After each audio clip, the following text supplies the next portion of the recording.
안녕하세요. 오늘 XRP와 관련된 아주 중요한 이야기 여러분들과 함께 공유하려고 마이크를 켰습니다. 여기 기사의 제목 한번 볼까요? XRP 진짜 랠리는 2026년도다. 내년이란 얘기죠. 그 이유는 유동성 회복과 규제 명확화가 관건이다. 라고 얘기를 하고 있어요. 이게 이제 무슨 얘기냐면, 이제 제가 나름대로 이거를 좀 해석을 해보면, 지금 현재 올해 10월 기준으로 전 세계 통화량 M2 모두가 역대 최고치입니다. 지금 M1 기준으로 하면은 거의 45조 달러가 나타나고 있거든요. 근데 중요한 거는 대부분 이제 이렇게 M1, M2 통화량이 역대 최고치일 때는, 높을 때는 대부분 그 이유가 미국 때문인 경우가 대부분이었어요. 근데 지금 현재는 전 세계 통화량 M1, M2가 역대 최고치긴 하지만 그것의 이유가 중국 때문입니다. 그러니까 중국 중심의 통화량이라는 거죠. 그러니까 이 45조 중에 무려 48%가 중국입니다. 미국은 17%밖에 안 돼요. 그러니까 중국 통화량은 매우 많음에도 불구하고, 그러니까 말하자면 전 세계에 돈이 넘쳐남에도 불구하고 한계가 있다는 거죠. 왜? 중국은 말하자면 금융이 여러분들 개방이 안 돼 있죠. 예. 그러니까 주로 제조업 중심이에요, 제조. 그러니까 이 돈이 주로 어디에 풀립니까? 금융 쪽에 풀리는 게 아니라 제조업 쪽에 풀리니까 제조업 관계된 이런 쪽은 전 세계적으로 뭐 좀 이득을 볼 수 있었어도 금융이나 자산시장 쪽은 이 규모에 비해서 말하자면 수혜를 보질 못하는 거죠. 이 규모에 비해서. 예. 그래서 통화량은 역대 최고치인데 실제로 자산시장에 미치는 영향은 그렇게 크지 못하다. 그렇다라고 한다면 미국은 이렇게밖에 되지 못했는가? 글로벌 M1, M2 모두 역대 최고치인데 왜 미국은 그 비중이 낮았던 것인가? 라고 하는 부분을 간략하게 보면, 이미 트럼프 오기 전에 바이든 때요, 이미 미국의 채무 한도가 있지 않습니까? 이거는 이제 미국 의회가 정하는 거죠. 의회가 정해놓은 채무 한도 38조를 다 풀로 채웠었어요. 이미 바이든 때. 예, 그러니까 2024년에 이미 바이든 때 채무 한도가 꽉 차서 더 이상 돈이나 채권을 못 찍어내는 상태에서 트럼프가 당선이 된 겁니다. 그러니까 트럼프가 당선된 다음에 어때요? 2025년 이 6개월간 채권이나 달러를 아예 못 찍어냈어요. 그래서 보통 보면 정부가 써야 될 돈을 재무부 일반 지갑이나 TGA라고 하죠. 그 다음에 공무원 연기금 이런 데서 돈을 꿔갖고 정부가 써야 될 돈을 쓰고 이랬어요. 왜? 채권이나 달러를 못 찍어내니까. 왜? 채무한도가 꽉 찼기 때문에. 그래서 그때 기억을 하시는 분들 있으신지 모르겠지만 BBB법이라 그랬고, BBB법, The Big Beautiful Bill. 그래서 크고 아름다운 법안. 그래서 요게 이제 감세 법안인데 여기에 뭐가 끼어 들어갔냐면은 요 채무 한도를 늘리는 그런 것까지 같이 들어가 있었습니다.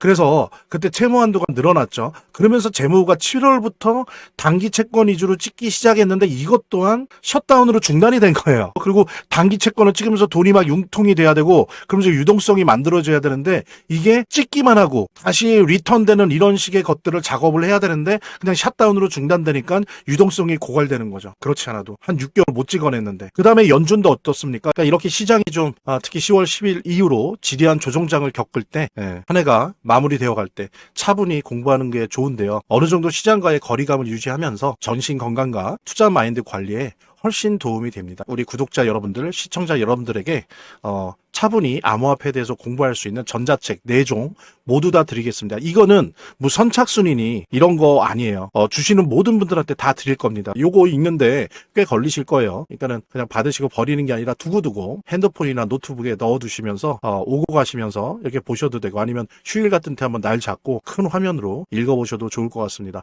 한 분도 빠짐없이 꼭 요거 신청해 주시기 바라고요. 핸드폰으로 직접 보내시든 아니면 빨리 클릭 몇 번으로 보내는 걸로 보내시든 아니면 여기 댓글, 고정 댓글에 있는 그 구글 링크로 이렇게 설문지식으로 보내주시면 더 좋을 것 같아요. 한번 꼭 받아보시길 바라고, 영상 시청하신 분들 한 분도 빠짐없이 꼭 문자 보내주시길 바라고요. 좀 더 보람찬 연말과 신년 우리 모두 같이 맞이했으면 좋겠습니다. 연준은 좀 트럼프랑 정책 방향에 좀 다른 부분이 있다 보니까 어때요?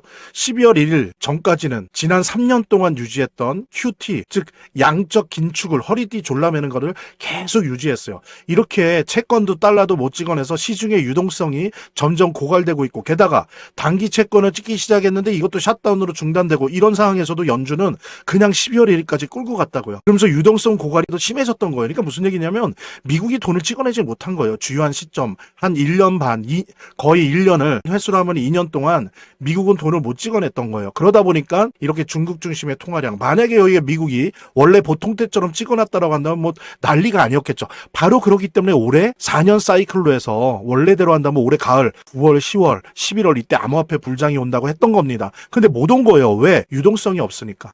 없으니까 못 온 거죠. 그러면서 이제서야 연준이 12월 1일 날 QT 종료, 양적 긴축을 종료한다라고 선포했고, 대신 그렇다고 해서 QE, 진정한 양적 완화로 나간 건 아니고 일단은 12월 12일부터 시중은행의 그 지급준비금이 텅 비어 있단 말이에요. 그러니까 시중은행의 지급준비금 그 텅 빈 지갑을 채워주기 위해서 단기 채권 매입 RMP를 시작을 했어요. 그래서 이게 월 한 400억 달러. 그 다음에 함께 MBS도 했습니다. MBS 매입. MBS라는 건 이제 주택 저당 증권인데 이것도 매입해주기 시작했어요. 요게 이제 한 달에 대략 한 130억 정도, 150억 정도 해주기로 한 거예요. 요거 그러다 보니까 합하면 어떻습니까? 월 530억 달러 규모로 1, 4분기까지 하겠다라고 하고 있어요. 유동성 공급을 최소화해서 하는 거죠. 이게 이제 장기 채권을 매입하는 방법에 제대로 된 양적 완화는 아니지만 제한적으로나마 단기 채권 매입 RMP 정책을 지금 연준이 시작해서 이제 유동성이 좀 돌기 시작하고요. 근데 이제 중요한 건 뭐냐면 2019년의 데이터를 봐보면 이 RMP 작업을 한다고 해서 유동성이 그렇게 늘어나진 않아요. 이거는 경기를 부양시키기 위한 진정한 양적 완화 QE가 아니고 시중은행의 유동성이 너무 고갈돼 있고 지급준비금 지갑이 텅 비어 있으니까 그 지급준비금 지갑을 채워주는 정도의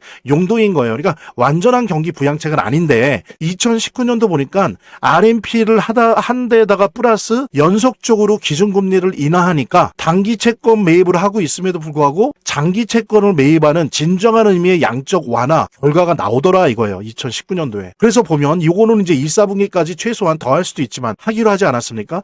여기다가 지금 보면 실업률과 고용률의 지표가 좋지 않아요. 여러분들 이거는 뭐 길게 얘기할 수는 없는데 미국의 경제가 사실은 지금 그렇게 좋은 편이 아닙니다. AI나 몇 개 빼놓고. 그래서 실업률과 고용률 지표가 당연히 좋지 않을 수밖에 없는데 이러다 보니까 어때요? 점점 처음엔 아니라고 하다가 내년 1월, 3월, 5월에 FOMC 회의가 있습니다. 그 기준금리를 정하는. 근데 그때 최소 2회 이상 금리 인하할 확률이 높다라는 식으로 지금 시장의 반응이 변하고 있어요. 만약에 그래서 내년에 연속적 금리 인하를 최소한 1, 3, 5월 중에 FOMC에서 2번 정도 금리 인하를 한다면 2019년도에 보았던 것처럼 진정한 의미의 QE, 양적 완화가 등장하게 된다는 거죠. 그렇게 되면 그게 뭡니까? 주식도 마찬가지고 암호화폐 시장에 불장이 온다는 거예요. 근데 그게 언제 온다? 사람마다 다른데 뭐 저 같은 경우에는 계속 지난 9월, 10월부터 그러지 않았습니까? 4년 주기는 깨졌다 그러면서 제가 봤던 거는 2분기, 즉 4, 5, 6을 보고 있고요. 또 어떤 분들은 11월에 중간선거 있지 않습니까? 이게 있으니까 이 중간선거 효과를 내려면 제일 좋은 게 3분기다. 즉 7월에서 9월 사이가 불장이 될 거다.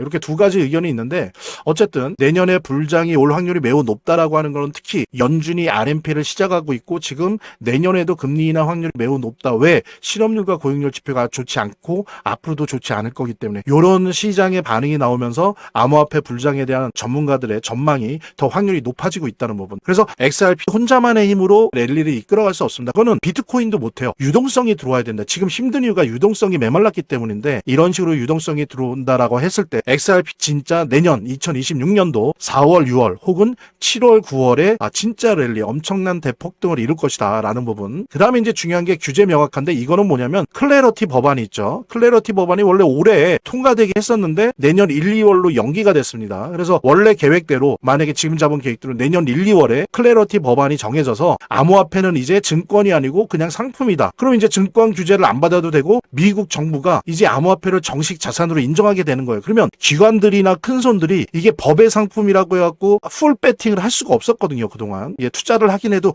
베타 테스팅 맛보기로 투자를 한다거나 이런 성향이 강했는데 이제는 이 클래러티 법안이 1, 2월 중에 상원 통과가 돼서 완벽하게 통과가 된다면 이제는 완전히 암호화폐가 정확하게 합법적인 상품이 되는 거기 때문에 이제는 기관이나 큰 손들이 풀 배팅을 할 수 있는 그런 상황이 옵니다. 근데 그때가 언제예요? 암호화폐 불장이 있기 때문에 이게 두 개가 믹스가 된다는 거죠. 그랬을 때 이 부분이 믹스가 되면서 XRP 진짜 불장이 온다는 부분 여러분들과 함께 공유하면서 그러니까 이렇게 시장이 좀 특히 10월 10일 이후로 지대한 조정장을 겪을 때 한 해가 마무리되어 갈 때 차분히 공부하는 게 좋은데요. 어느 정도 시장과의 거리감을 유지하면서 전신 건강과 투자 마인드 관리에 훨씬 도움이 됩니다. 우리 구독자 여러분들, 시청자 여러분들에게 차분히 암호화폐에 대해서 공부할 수 있는 전자책 4종 모두 다 드리겠습니다. 이거는 뭐 선착순이니 이런 거 아니에요. 주시는 모든 분들한테 다 드릴 겁니다. 요거 읽는데 꽤 걸리실 거예요. 그러니까는 그냥 받으시고 버리는 게 아니라 두고두고 핸드폰이나 노트북에 넣어두시면서 오고 가시면서 이렇게 보셔도 되고, 아니면 휴일 같은 때 한번 날 잡고 큰 화면으로 읽어보셔도 좋을 것 같습니다. 한 분도 빠짐없이 꼭 요거 신청해 주시기 바라고요. 핸드폰으로 직접 보내시든, 아니면 빨리 클릭 몇 번으로 보내는 걸로 보내시든, 아니면 여기 댓글, 고정 댓글에 있는 그 구글 링크로 이렇게 설문지식으로 보내주시면 더 좋을 것 같아요. 한번 꼭 받아보시길 바라고, 영상 시청하신 분들 한 분도 빠짐없이 꼭 문자 보내주시길 바라고요. 좀 더 보람찬 연말과 신년 우리 모두 같이 맞이했으면 좋겠습니다. 저희 화면, 제 동영상 화면 아래를 보면 이렇게 더보기란이 있습니다. 이 더보기란을 클릭을 하시면 다음 이런 화면이 나오는데요. 이 화면에서 모바일 링크가 있습니다. 이 모바일 링크 아래에 이 링크를 클릭을 하시면 이런 화면이 나오는데요. 여기서 이제 해당되는 웹을 클릭하시면 되는데, 저 같은 경우에 아이폰이니까 사파리를 클릭하시면 됩니다. 그 다음에는 열기를 클릭하시면 되고요. 그 다음에 보면은 이렇게 보내기 버튼만 누르면 완료됩니다. 자, 이렇게 편하게 몇 번의 클릭만으로 보시는 거 활용하시고요. 구독자 및 시청자분들에게 간단한 안내 드립니다. 이 화면의 고정 댓글에 보면 구독자와 시청자분들에게 드리는 혜택 설명이 있거든요. 꼭 한번 봐주시기 바랍니다. 구독과 좋아요 한 번씩 눌러주시고요. 제 채널의 유일한 에너지니까요. 다음 영상에서 다시 찾아뵙겠습니다. 시청해주셔서 감사합니다.